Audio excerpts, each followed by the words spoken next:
안녕하세요. 오늘은 사단원 26챕터 부자와 거지의 비유입니다. 핵심 구절은 누가복음 16장 31절입니다. 이르되 모세와 선지자들에게 듣지 아니하면 비록 죽은 자 가운데서 다시 살아나는 자가 있을지라도 권함을 받지 아니하리라 하였다 하시니라. 아멘. 우리는 이 땅에서의 삶을 매우 중요하게 생각합니다. 무엇을 먹을까? 무엇을 입을까?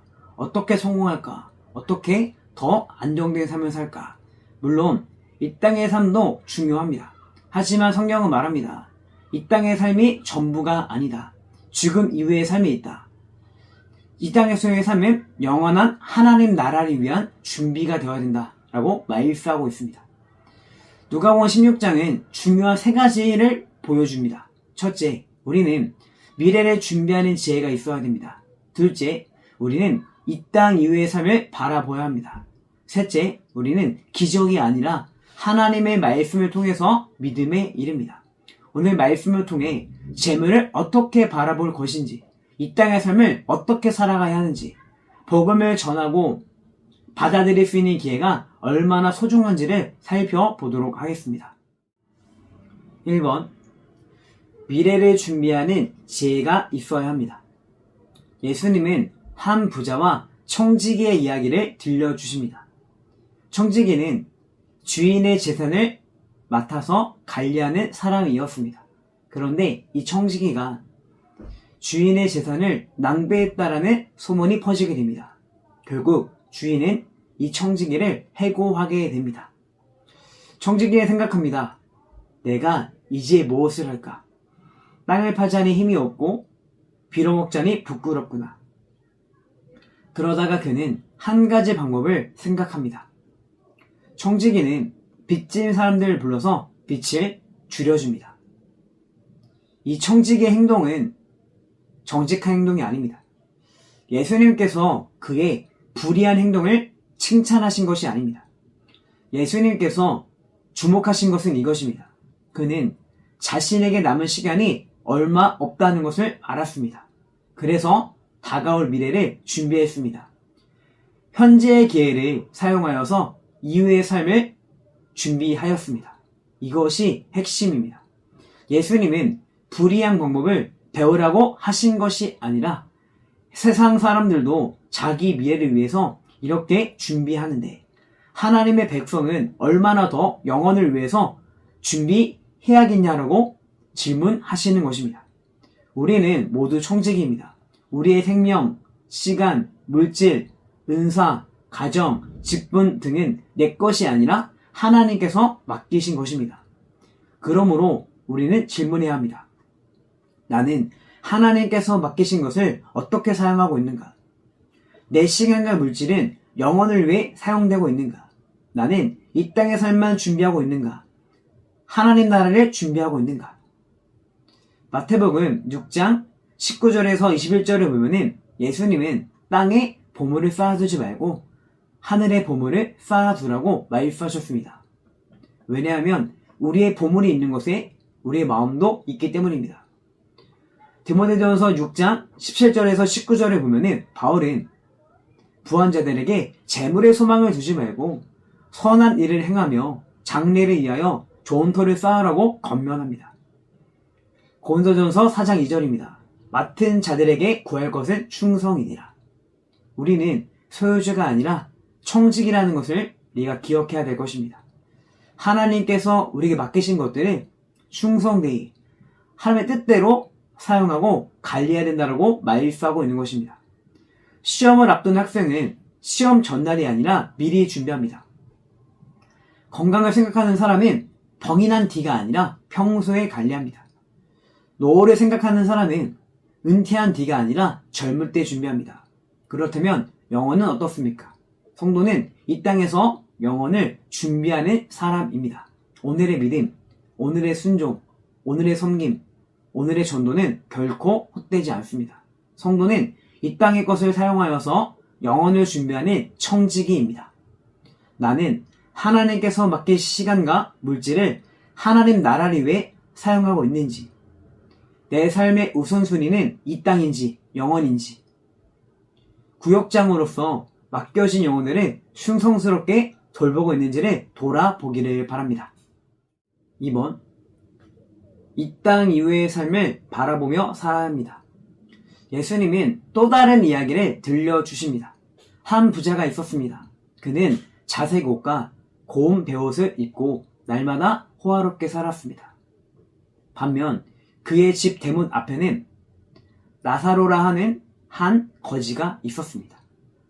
나사로는 온몸이 헌데투성이었고 부자의 상에서 떨어지는 음식들로 배부르기를 원했습니다. 그리고 부정의 동물이었던 개들이 와서 그 헌데를 핥았습니다. 두 사람의 삶은 너무나도 달랐습니다. 부자는 풍족했습니다. 나사로는 비참했습니다. 부자는 많은 사람들에게 부러움의 대상이었습니다. 반면 나사로는 사람들에게 외면의 대상이었습니다. 그런데 죽음이 찾아왔을 때 완전히 상황이 달라집니다. 나사로는 죽어서 천사들에게 받들어 아브라함의 품에 안기게 되었습니다. 부자도 죽어 장사됩니다. 그리고 지옥에 가게 됩니다. 여기서 중요한 것은 부자가 부자였기 때문에 지옥에 간 것이 아니라 나사로가 가난했기 때문에 천국에 간 것이 아니라는 것입니다. 부자의 문제는 단순히 재물이 많았기 때문이 아닙니다. 그는 하나님을 두려워하지 않았고 하나님의 말씀대로 자기 집 대문 앞에 있는 거지 나사로를 돌보지 않았습니다. 그는 이 땅의 즐거움에 취해서 영혼을 준비하지 않았습니다. 반면 나사로는 비참한 삶 가운데도 하나님께 소망을 두는 사람으로 나타납니다. 그의 이름 나사로는 하나님이 도우신다는 뜻을 가지고 있습니다. 이 땅에서 부자는 성공한 사람처럼 보였고 나사로는 실패한 사람처럼 보였습니다. 하지만 영혼의 관점에서 보면은 진짜로 성공한 사람은 나사로였습니다. 성경은 우리에게 말합니다. 이 땅의 삶이 전부가 아니다. 죽음 이후의 삶이 있다. 영혼을 바라보는 사람이 참 지혜로운 사람이다. 나아가 영혼을 준비하는 사람이 참 지혜로운 사람이라고 말씀하고 있는 것입니다. 히브리서 9장 27절 한 번 죽는 것은 사람에게 정해진 것이요 그 후에는 심판이 있으리니 사람은 반드시 죽습니다. 그리고 하나님의 심판이 있습니다. 누가복음 12장 16절에서 21절을 보면은 어리석은 부자는 많은 재물을 쌓아두고 자기 영혼에게 평안히 쉬고 먹고 마시고 즐기자고 말했습니다. 하지만 하나님의 그를 향해서 어리석은 자라고 말씀하십니다. 왜냐하면은 그는 재물을 준비했고 이 땅의 삶을 준비했지만 영혼을 준비하지 않았기 때문입니다. 세상은 사람을 겉모습으로 평가합니다. 얼마나 가졌는가, 얼마나 성공했는가, 얼마나 편하게 사는가, 얼마나 인정받는가, 얼마나 즐기며 사는가. 하지만 하나님은 다르게 보십니다. 하나님을 믿는가, 예수님을 믿는가, 성령님을 믿는가, 맡겨진 삶을 감사함으로 사는가, 이웃을 사랑하며 사는가, 영혼을 준비하며 사는가. 성도는 세상의 기준이 아니라 하나님을 기준으로 쓰고 살아야 합니다. 이 땅의 삶보다 중요한 것은 이 땅 이외의 삶, 영원한 삶이라는 것입니다. 나는 천국을 실제로 믿고 살아가는지, 이 땅의 성공과 평안함이 내 삶의 최종 목표가 되어 있지는 않은지, 내 주변에 나사로와 같은 사람을 외면하고 있지는 않은지, 구역 식구들이 영혼을 바라보도록 어떻게 도울 수 있는지를 생각해 보기를 바랍니다. 3번, 믿음은 기적이 아니라 하나님의 말씀을 통해 생깁니다. 부자는 죽은 후 고통을 받게 됩니다. 그는 아브라함을 보고 말합니다. 나사로를 보내어 내 혀를 서늘하게 해 주소서. 지옥은 영원히 고통받는 곳입니다. 그러나 아브라함은 말합니다. 너와 우리 사이에는 큰 구렁이 놓여 있다. 여기서 너희에게 건너갈 수도 없고 거기서 우리에게 건너올 수도 없다. 죽음 이후에는 기회가 없습니다. 복음을 들을 기회, 회개할 기회, 믿을 기회는 이 땅뿐입니다. 그러자 부자는 자기 형제들을 생각합니다. 나사로를 내 아버지 집에 보내소서. 내 형제 5이 있으니 그들에게 증언하게 하소서. 그들만은 이 고통받는 곳에 오지 않게 하소서. 하지만 아브라함은 말합니다. 그들에게 모세와 선지자들이 있으니 그들에게 들을지니라. 여기서 모세와 선지자는 구약성경 곧 하나님의 말씀을 가리킵니다. 부자는 다시 말합니다. 죽은 자 가운데서 그들에게 가는 자가 있으면 회개할 것입니다. 그러나 아브라함은 대답합니다. 모세와 선지자들에게 듣지 아니하면 비록 죽은 자 가운데서 살아나는 자가 있을지라도 권함을 받지 아니하리라. 이 말씀은 매우 중요합니다. 사람을 믿게 하는 것은 단순한 기적이 아닙니다.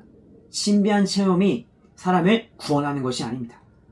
사람은 하나님의 말씀을 통해 복음을 듣고 성령님의 역사로 예수 그리스도를 믿게 됩니다. 예수님께서 실제로 죽은 자 가운데서 부활하셨지만 믿지 않는 사람들은 여전히 믿지 않았습니다. 왜냐하면 마음이 완악하는 사람은 기적을 보아도 믿지 않기 때문입니다. 로마서 10장 17절 믿음은 들음에서 나며 들음은 그리스도의 말씀으로 말미암았느니라.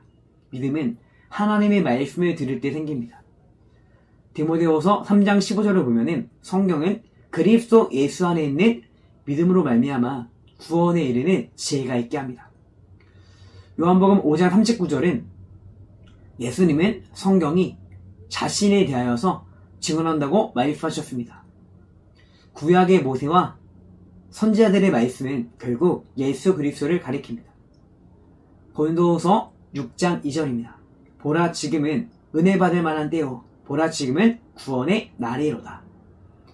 복음을 받아들이기에는 지금 이 땅에서의 삶뿐이라는 것입니다. 어떤 사람은 이렇게 말합니다. 하나님이 정말 살아계시면 기적을 보여주세요. 내가 확실한 체험을 하면 믿겠습니다. 하지만 성경은 말합니다. 기적이 부족해서 말씀이 부족해서 못 믿는 것이 아니다. 마음이 완악했기 때문에 믿지 않는 것이라고 말씀합니다. 그러므로 우리에게 필요한 것은 더 자극적인 체험이 아니라 하나님의 말씀 앞에 겸손하게 서는 것입니다. 복음을 듣고 믿을 기회는 이 땅에서 뿐이며 믿음은 하나님의 말씀을 통해 생긴다라는 것입니다. 나는 하나님의 말씀을 복음으로 듣고 있는지 말씀보다 특별한 체험이나 기적을 더 의지하고 있지는 않은지 아직 복음을 듣지 못한 가족과 이웃에게 복음을 전하고 있는지 구역 모임이 사람 이야기 중심이 아니라 말씀 중심으로 세워지고 있는지를 돌아보기를 바랍니다. 결론입니다. 누가복음 16장은 우리에게 3가지를 분명히 가르칩니다. 첫째, 성도는 미래를 준비하는 사람입니다. 불의한 청지기처럼 불의하게 살라 하는 것이 아니라 그가 미래를 준비한 것처럼 성도는 영혼을 준비하는 지혜가 있어야 합니다. 둘째, 이 땅의 삶보다 이 땅 위의 삶이 더 중요합니다. 부자처럼 이 땅의 풍요에 취해서 영혼을 잊으면 안 됩니다.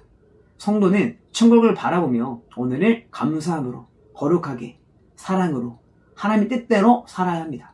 셋째, 믿음은 기적이 아니라 하나님의 말씀을 통해 생깁니다. 죽은 자가 살아나는 기적을 보아도 말씀을 거부하는 마음은 믿지 않습니다. 그러므로 우리는 하나님의 말씀을 붙들고 예수 그리스도의 복음을 전해야 합니다. 예수 그리스도는 우리를 위해 죽으시고 부활하셨습니다. 그분 안에는 영원한 생명이 있습니다. 그 복음을 믿는 자는 죽어도 살고 영원히 멸망하지 않습니다.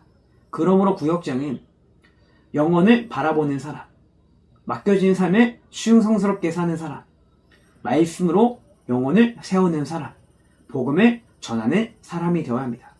지금이 은혜 받을 때입니다. 지금이 복음을 듣고 전할 때입니다. 나눔 질문을 추천드리겠습니다. 나는 이 땅의 삶과 영원한 삶 중에 무엇을 더 중요하게 여기며 살고 있나요? 하나님께서 내게 맡기신 시간, 물질, 은사, 직분 등을 영혼을 위해 어떻게 사용하고 있나요? 부자와 나사로의 비유를 통해 내 삶에서 회개해야 할 태도는 무엇인가요? 나는 말씀보다 기적이나 특별한 체험을 더 의지하고 있지는 않은가요? 각 구역의 상황에 맞게 나눠주시면 감사하겠습니다.